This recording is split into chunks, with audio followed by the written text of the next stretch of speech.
Hi everyone, and welcome to Astrology Sphere. This is going to be the forecast for the collective for the final eclipse of 2020, which is going to be a solar eclipse in Sagittarius. So what I'm going to do is just talk about the highlights from an astrological point of view around this eclipse, because there are a couple of things happening just after this eclipse which are going to be very going to kind of key into the 2-week energy that we're talking about here. And then I'm also going to talk in more depth about the astrology chart, and then look at things like the Sabian symbol, fixed star aspects that are going to be important, and so on. And then I'll finish off with a geoscope, looking at anything that Spirit wants to draw our attention to with regards to this new moon. Now, as you know from probably reading my website and from listening to my other forecasts, for me, solar eclipses are always about new 6-month cycles. That's because they occur at the new moon. So, as we know, new moons are about the start of a lunar month, and eclipses in many ways are kind of like turbocharged lunar cycles. And so, from a symbolic point of view, really kind of indicates the beginning of 2021. So you could say that this is really the kind of cosmic new year. And it's an absolutely fabulous solar eclipse in so many respects, which I'm going to get into in more detail as we go along in this forecast. So the first thing I would say about it is that it's a great time to actually sow the seeds in terms of New Year's resolutions, what you want to really build and create for yourself in 2021 and over the next 6 months. It occurs within a week of the winter solstice from the Northern Hemisphere's point of view, and this is going to be a very, very special winter solstice, almost on a par with the one in 2012, where we're starting a brand new 20-year cycle, and that begins with the conjunction of Jupiter and Saturn in the sign of Aquarius. So Jupiter and Saturn will enter Aquarius, and then within a day or so they will make a conjunction to each other. At the moment, Saturn is moving faster than Jupiter, which is quite unusual actually. Usually it's Jupiter that's the one that's faster moving. And at this particular eclipse, they will both still be in the sign of Capricorn. So that's just something to bear in mind, that we will only really feel the shift of energy as we get closer to December 21. So this is the start of a new cycle, a great cycle. And of course, certainly for the medieval and Renaissance astrologers, these were considered to be the two planets of faith and reason. So this was the combining of the two higher forms of intellect, contemplation, with Saturn as Mercury Senex, the elder Mercury. So that higher form of meditative contemplation that leads one into realizations, and then Jupiter, which is all about the kind of expansion of the right brain. So the ability to open up to the creative imagination, the active imagination, that are kind of on a level with visionary revelation, but equally to expand our beliefs, to see things from a higher perspective, from that sort of elevated perspective, but also to really key into almost a state of being, which people like Henry Corbin talk about a lot. So this is this sort of elevated right brain. It's the eye of the heart. And as Corbin talked about it, and later James, what's his name? That's the archetypal psychologist, James Hillman, who was a great fan of Corbin's. So he talked about the eye and the thought of the heart, and then it's kind of opening up the mind and joining it with the heart, so that one can experience not just sort of comprehend, but actually experience different states of being. So it's a really, really important combination of planets, and as I say, does represent the start of a new 20-year cycle. Many people seeing it as the start of the age of Aquarius, although we haven't kind of processed yet into the zodiac constellation of Aquarius. Certainly it seems a gateway into that energy. The second is that at this particular eclipse, we're going to have an absolutely stunning aspect between Venus and Jupiter. So Jupiter really key at this eclipse. Not only does Jupiter rule Sagittarius, which is the sign of the solar eclipse, this is where the sun and the moon will be. So let's just put both of them here, because the sun and the moon are on the same side of the earth when we have new moons and solar eclipses. And so Sagittarian energy, very strong, and of course that's ruled by Jupiter. And then on top of that, as I say, we've got Jupiter making a sextile to Venus, which will be in Scorpio. So this is still while Jupiter is in Capricorn. And then, if within a few days of that, Jupiter changes signs and then moves into Aquarius, and that's where we have this, this great conjunction happening. And of course, Aquarius on many levels has got some great symbolism associated with it, not least of which in Babylonian terms, Aquarius was known as the Great One. And it's interesting that if you go back to the mythology around the Aquarius in particular, sometimes this wasn't just represented by a man, carrying the jar of water, but it was also often represented by a woman sitting on a throne. So there's this wonderful idea of masculine and feminine energy associated with waters, but the celestial waters of the sky. This is of course the source of rain, which then falls to the earth, and this is again why the Chinese in the I Ching talk about water as one of the vertical elements. It falls from the sky, much like a waterfall. Just wonderful symbolism connecting heaven and earth, and we're going to see this being echoed in other symbolism that is associated with this particular eclipse as we kind of go on. The other thing to say is that this eclipse happens in terms of Brady's series. This is Saros series 4, so it's 4 South, and she associates this with very strong emotional feelings concerning relationships and money. So it kind of evokes this sort of the passions, as it were, and these could be to do with anger or lust. So it's interesting that this is happening in the sign of Sagittarius, which is of course, Sagittarius is a centaur, he's half man half beast, and so he has to learn to kind of tame and channel his animal passions in inverted commas, so that he can reach higher states of being and not be kind of pulled down or controlled by those particular emotions, the sort of the lower emotions, if you like. So this eclipse happens at the 24th degree of Sagittarius, 23 degrees and I think about 8 minutes, so it's the 24th degree because every cusp starts at the 0 degrees mark.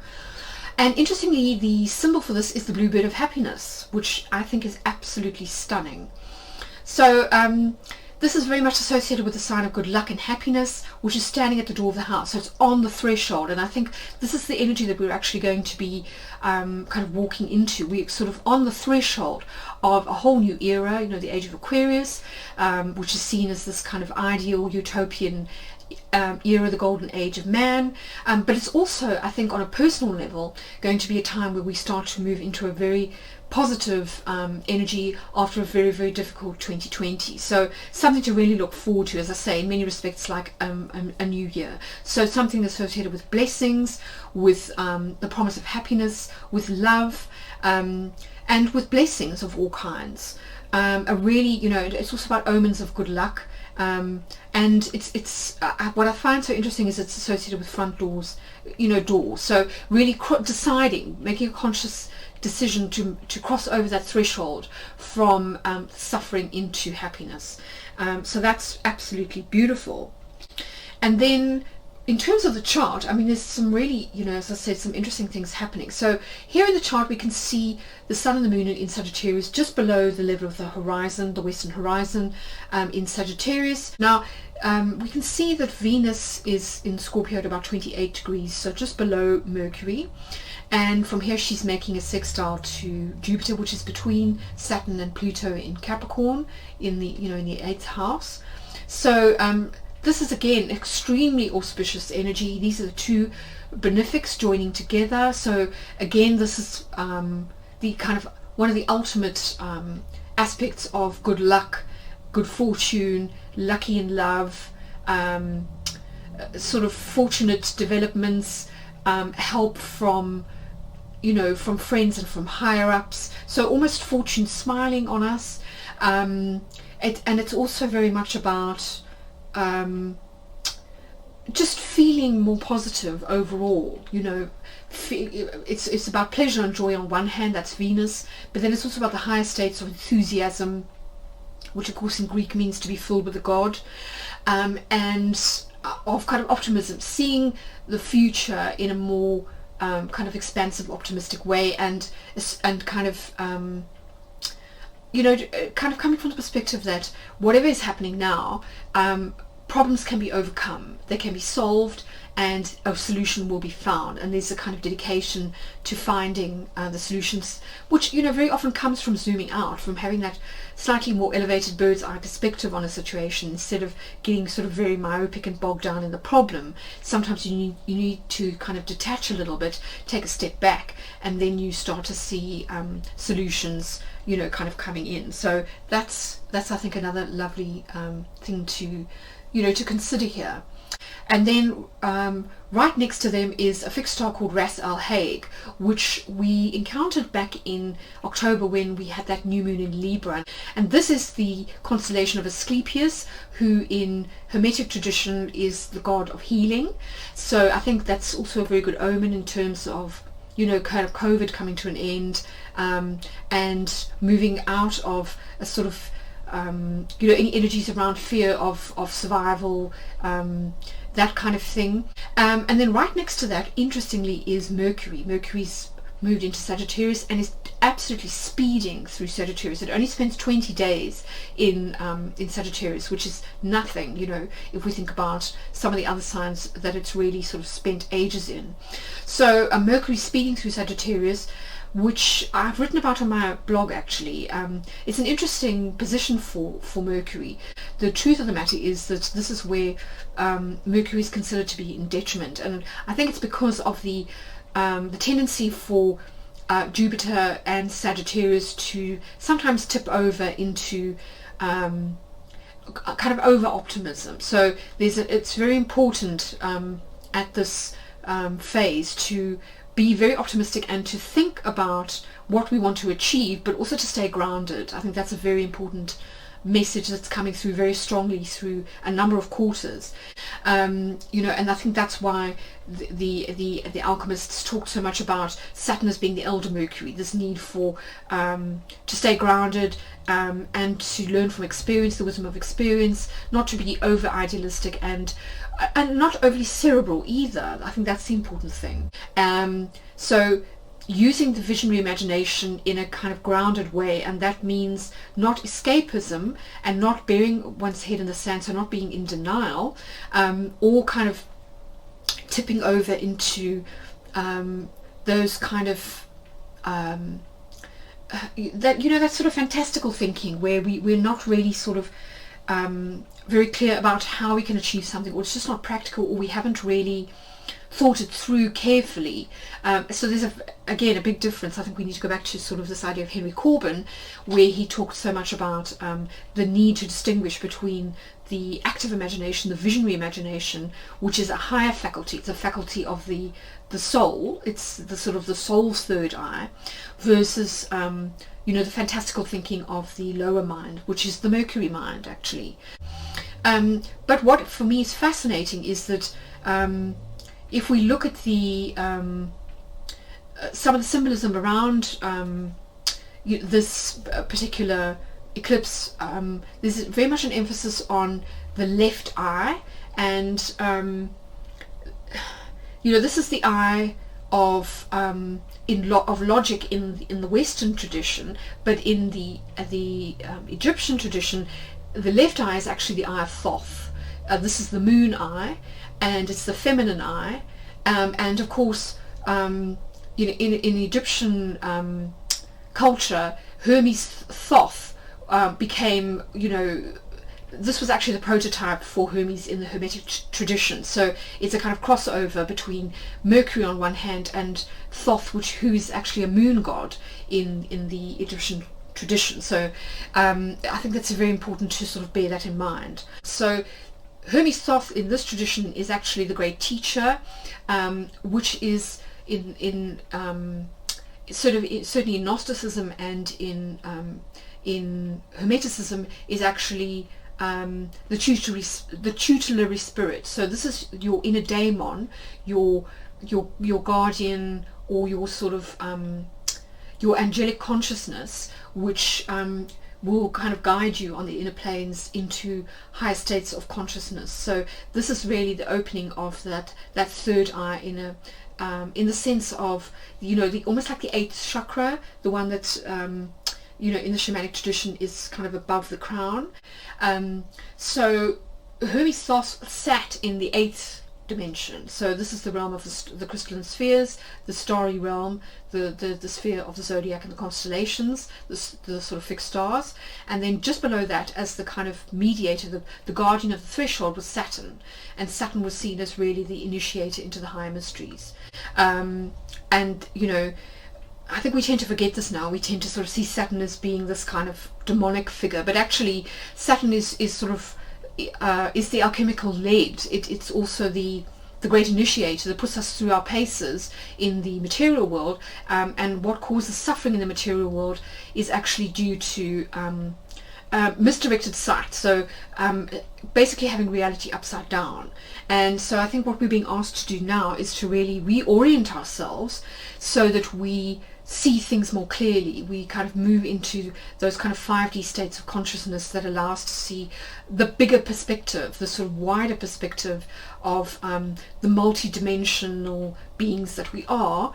And from this perspective, you know, some of what we go through on the earth plane to sort of learn soul lessons can be seen from a completely different perspective. So there is really the opportunity to turn pain into power again. And it's interesting for me that you know, Sagittarius is one of the Centaurs. So you know, there's this very strong link to this idea of, you know, marrying heaven and earth in the sense of the symbol of the Centaur himself. You know, he's half man, half beast. And then there's also this idea of him aiming for the stars. You know, he's the archer, so he's aiming his bow and arrow into the sky. So trying to sort of join those three worlds, aspiring to higher states of consciousness and of being. One of the Greek philosophers, could have been Porphyry, talked about how Saturn is actually about a kind of a drying out. That when we're born, we're very wet, kind of wet behind the ears, if you think of sayings like that. We're filled with a lot of moisture, and you think biologically that's true too. You know, we have really beautiful skin, it's very moist and supple, and the same with the bones and, you know, the skin and the teeth, which are all ruled by Saturn. Over time, over the course of one's life, these tend to kind of dry out and become more brittle. You know, the bones become more brittle, you more kind of prone to osteoporosis, you know, once you sort of reach a certain age. The skin starts to dry out and gets wrinkled, it loses its elasticity, the hair turns grey. So you can see why Saturn rules all these biological processes. But you know, it's also about this biological shedding. You know, it's about sort of casting off the sort of the follies of youth, because there are definitely some downsides, something our culture tends to forget because we kind of worship youth. But you know, this casting off of not necessarily innocence, but of not necessarily seeing all that clearly. You know, that we can certainly be very emotional when we're younger, and as we get older, that tends to sort of even out a little bit. We become a little bit more, the balance between the sort of rational mind and the emotions tends to sort of even out. And it's also this process of elimination, which is, you know, essential in many ways. You know, eliminating the sort of the kind of the follies of the ego, so pride, vanity, you know, kind of aggressiveness, all of those qualities that we associate with youth, and sort of becoming more wise, you know, essentially. So that's the process of elimination.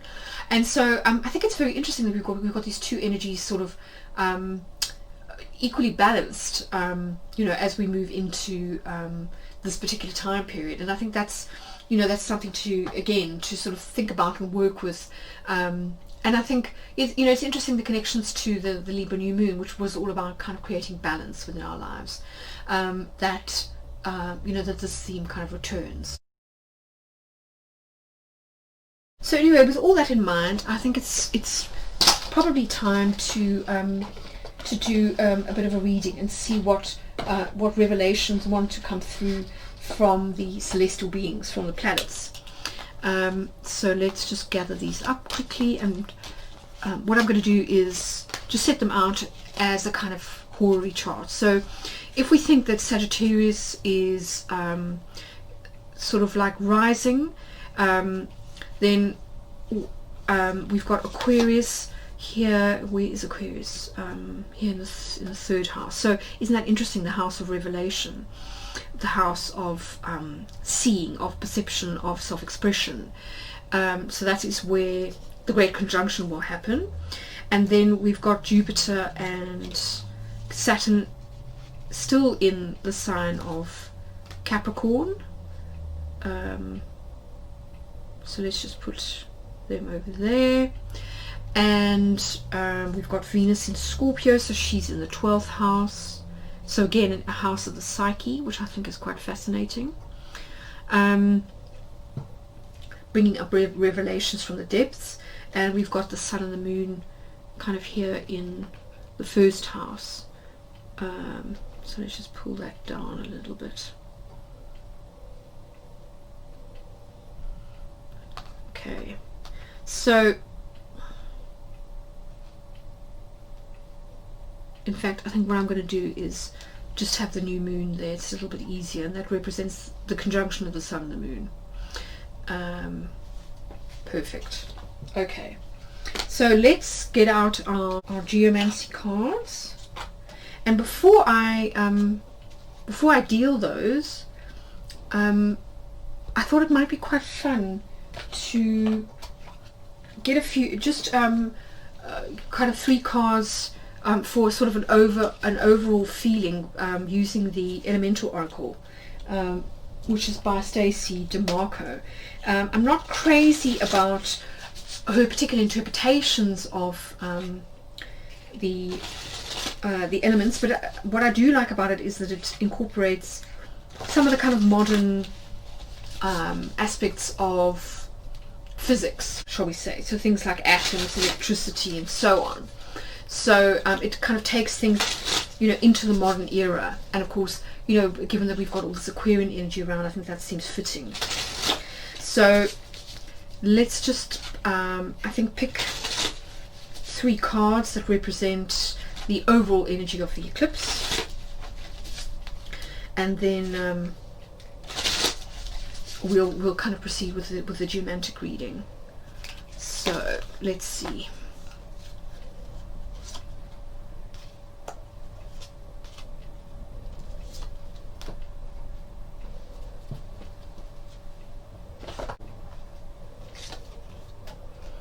Interesting. So we've got the desert, which is that kind of dry energy of Saturn that I was talking about. This is sort of kind of almost a dehydrated version of the sun, the sun as set, if you think about Egyptian cosmology. Wow, look at that, desert and ice. So the two extreme environments of fire and water, and then breath. Oh my goodness, this is just stunning. So from the 2 extremes of fire and water, let me just lift those up so you can see them. So we've got desert here. You can see the image of a woman in a desert. Don't mind the symbols because they are the same for every card. And then we've got ice. So, almost those, the kind of 2 extreme environments. So ice also being associated with Saturn. Cold is very much associated with Saturn, because Saturn is one of the, it governs Capricorn, which is, the sign that happens at the depths of winter in the northern hemisphere. So 2 very different expressions of Saturn energy. This kind of like fire and ice, if you like. The desert being about sometimes the tendency of the sun to if fire kind of gets out of control and is very, very rampant, if it becomes dominant, it dries things out. So it sort of depletes one of emotion. But then on the other hand, ice can do the same thing. It can freeze the emotion, the emotional body and the emotions. And so, you know, the emotion being the sort of fuel of the soul, it's the kind of movement of the energy of the soul. And that's what's kind of required for that sort of alchemical process of transmutation. So from that energy, we kind of get as a sort of culminating or a unifying image, we've got breath. And of course breath is pneuma. So breath is certainly in the Greek sort of Greek philosophy, the soul was called pneuma, or it was sort of animated by pneuma. So this is the breath of life. So we've got this wonderful idea of breath, the animating force that that sort of animates the body and animates the spirit. So I think that's quite beautiful, this idea of, you know, the incoming breath being what animates the body, and it's this life force that is really almost being revivified at this particular eclipse. So I think that's beautiful. Let's just put that in the center there, and then let's deal the cards and see what further messages we get about the planets at this new moon solar eclipse.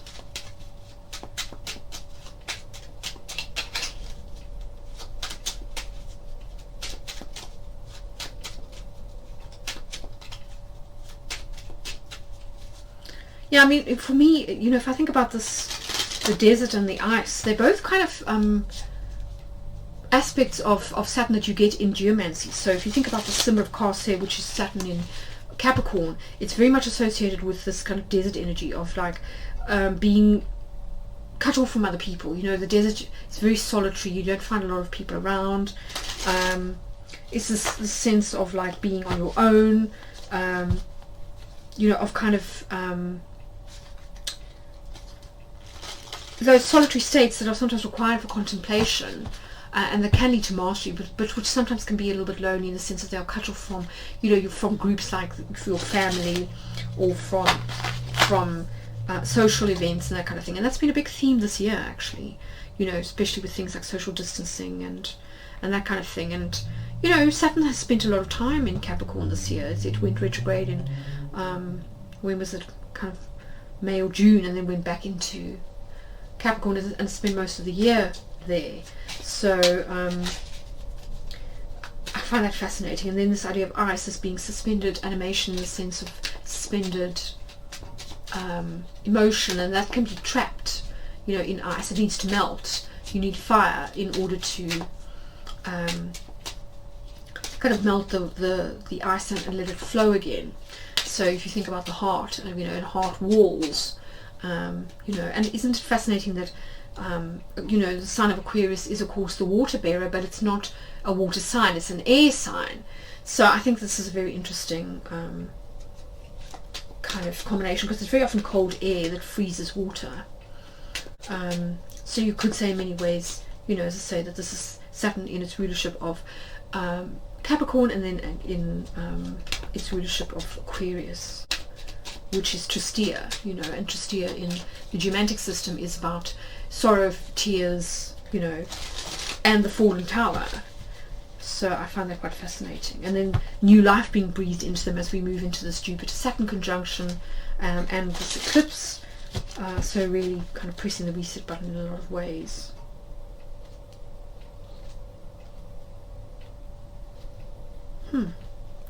Okay.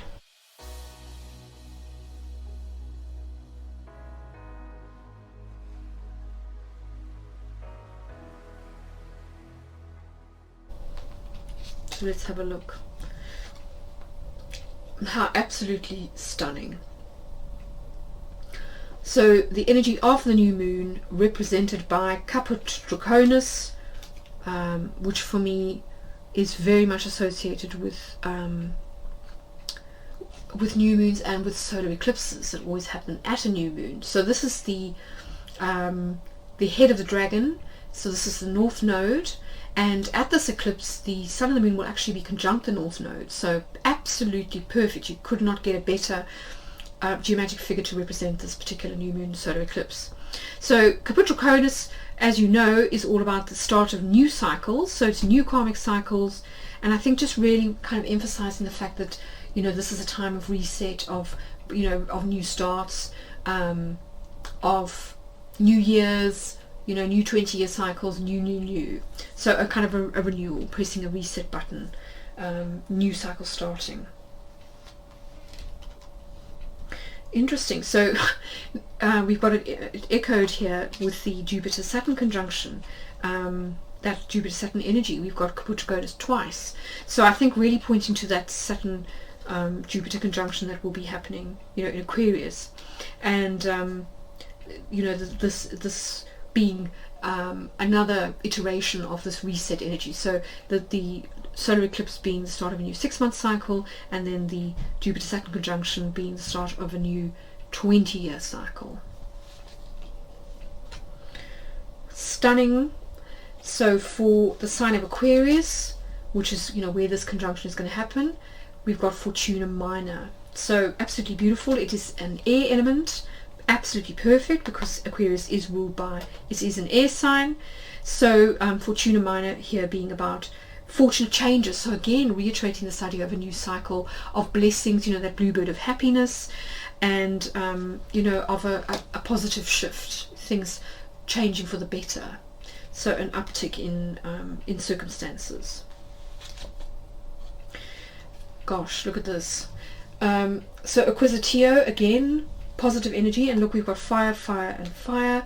A lot of fire here, which is perfect for Sagittarius as a fire sign. And we've got Jupiter in Sagittarius here, actually.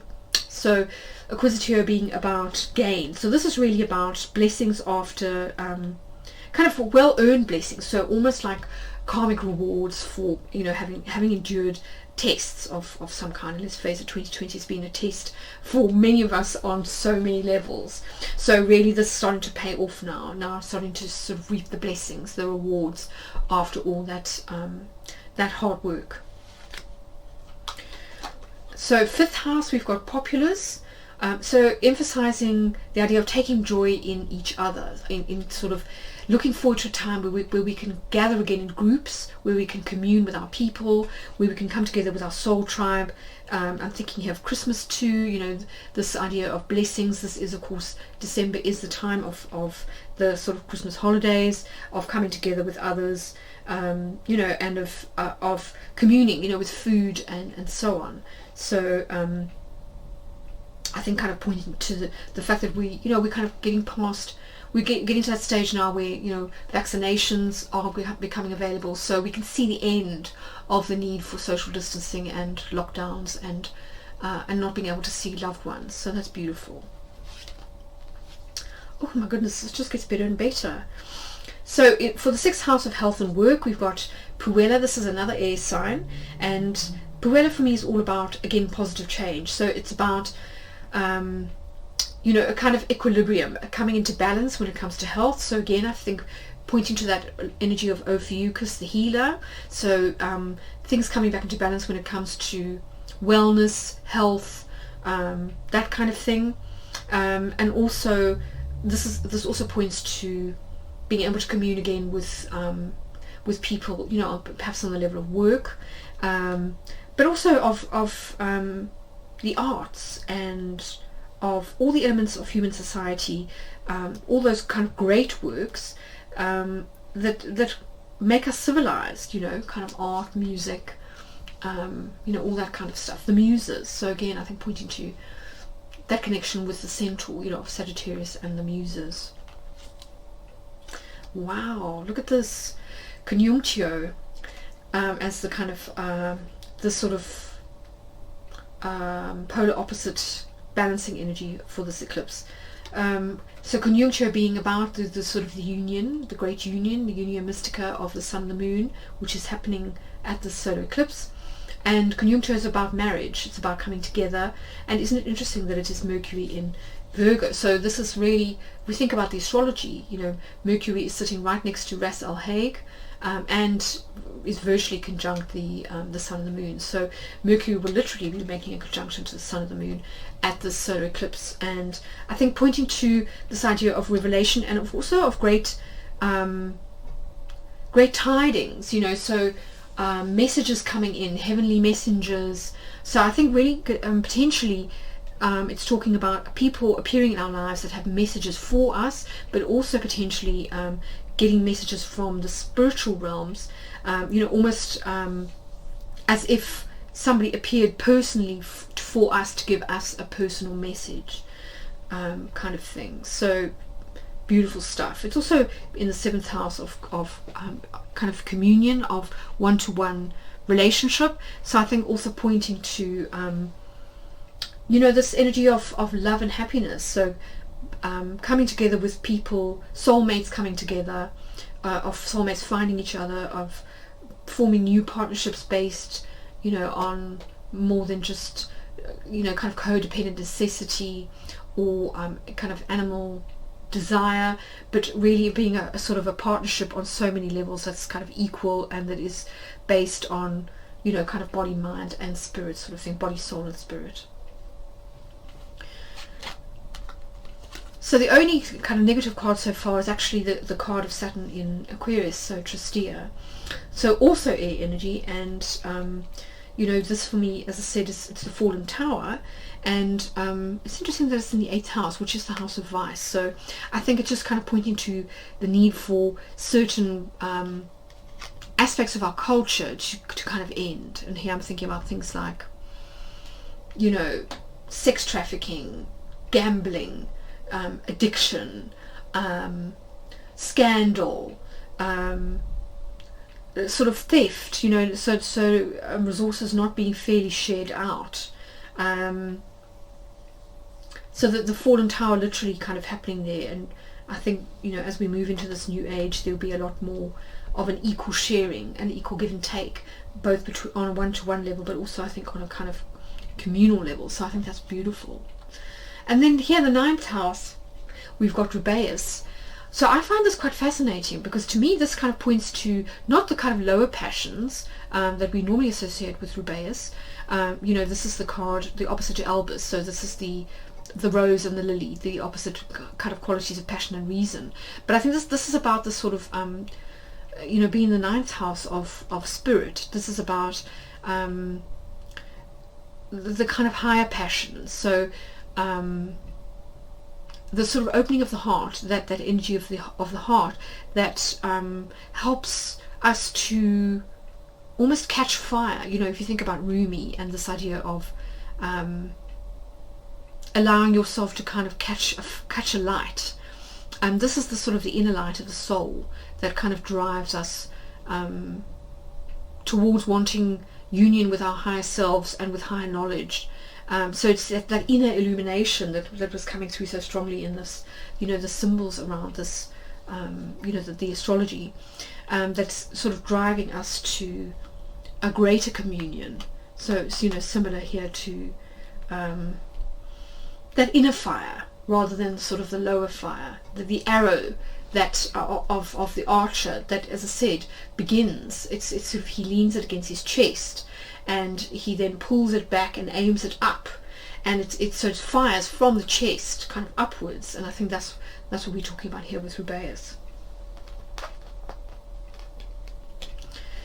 And then at the sort of center of our reading here is Saturn. So isn't it interesting that we've got these two cards that are, I think are speaking of Saturn. So Kase being, as I said, about the sense of like isolation or imprisonment on one hand, feeling cut off from others, but also about mastery, those solitary states. So I think it's kind of pointing to the need to, you know, I think for a lot of us this year has been about learning to enjoy your own company, to feel self-sufficient and self-contained, that you are enough, of being okay being by yourself, you know, of being your own best company, and that in those states we very often, you know, this is the state of the hermit, This is when we are able to contact the sort of higher forms of consciousness. This is when we get downloads, is when we're by ourselves. And I think really kind of pointing to this need for mastery, that this is something that, you know, many of us have achieved this year, which has been such a Saturn kind of a year. So almost the kind of pinnacle of the reading. And then 11th house again, wow, we've got Fortuna Major, so another fire sign. Another really, really fortunate geomantic figure associated with the sun. And this really points to kind of, again, that the illuminated self, you know, kind of when the ego comes into balance and we are united with our kind of higher source energy, our higher self, that we become illuminated, and from there we kind of radiate this kind of charisma, this sort of inner light that is very attractive to other people. People respond to it on an energetic level, but I think also it gives us that sort of sense of that inner certainty and confidence that allows us then to speak our truth, to kind of stand tall in the world, and also to be recognized, you know, as our best selves, you know, by others, because this is the 11th house of groups. So I think, you know, this is about humanity coming into its full potential at the start. You know, this is the start of it, this age of Aquarius. You know, if you think about the symbol of Aquarius itself as being the symbol of man. So let's see what Venus is kind of all about. Oh, how beautiful. So yes, really embodying that Venusian joy. Letitia is another water figure, and it's all about joy. So it's the expansion of the emotional body, which is really Venus in its highest form. Venus in Pisces, is, you know, Pisces is where Venus is exalted. So this is kind of the higher forms of love, you know, unconditional love, compassion, kindness, but as well as the elevated states of joy, you know, enthusiasm, which, as I say in Greek, means being filled with a god.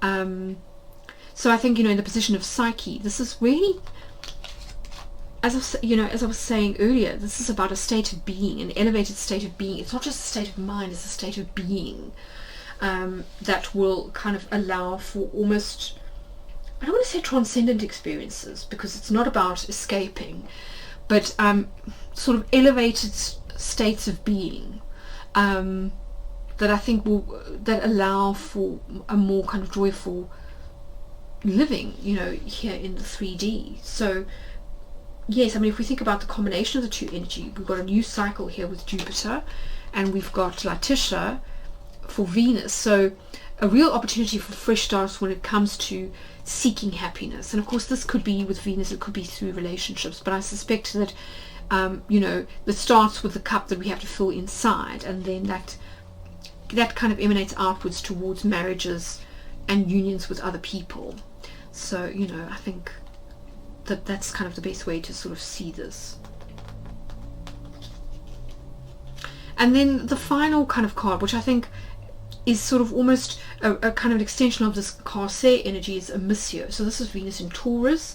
This is the only earth element, I think, that we've had. No, Corsair is also earth. So these are the only two earth geometric figures in the whole reading.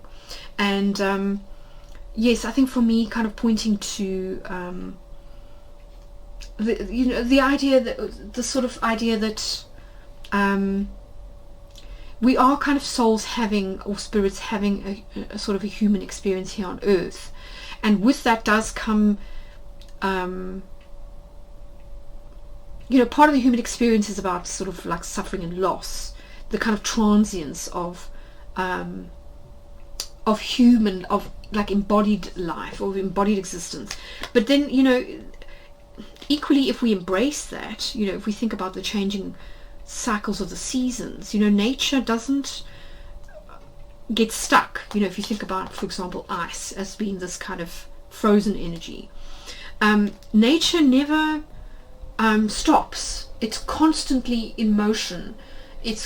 We're constantly moving from winter to spring to summer to autumn, and back again. And nature, so it doesn't, there is no sense of loss. It's only when we get stuck that we feel lost, because we're trying to hold on to something, we become attached to something, when actually the only constant is change. So this idea of permanence being an illusion, and I think that that's what Amisio here is really pointing to. It's this idea of, don't try and hold on to anything, just allow things to unfold naturally, and you'll find in that flow that actually, instead of loss, we come into a state of blessings and abundance. All this beautiful energy of Fortuna Minor, Fortuna Major, Lightisha, as well as the abundance of that blue bird of happiness, and blessings. So yes, I think really asking us to be in a sort of what do they call it, like having a light touch, that almost unbearable lightness of being, and just allowing this new cycle to start, allowing the year to sort of phase out, between now and December 14th, and then from there on in, allowing in this new energy, this new cycle, because what we are leaving behind is actually like a lot of suffering, and what we're moving towards is something much, much better. So yeah, I think absolutely beautiful. If you think about the breath of breath of fresh air, breathing new life into things, I think is really sort of reiterating this Caput Draconis energy, this new moon energy, and of course this conjunction in Aquarius, which again is bringing positive change. That's what Fortuna Minor is all about, is positive change. So the start of a much better time for everybody, I think, is the ultimate message of the solar eclipse. So I think absolutely beautiful, and I hope you've enjoyed it. Do let me know in the comments if it has resonated, and of course look out for the individual geoscopes that I will be doing for each of the 12 signs. And yes, in the meantime, sending you tons of love, blessings, and yeah, Happy New Year.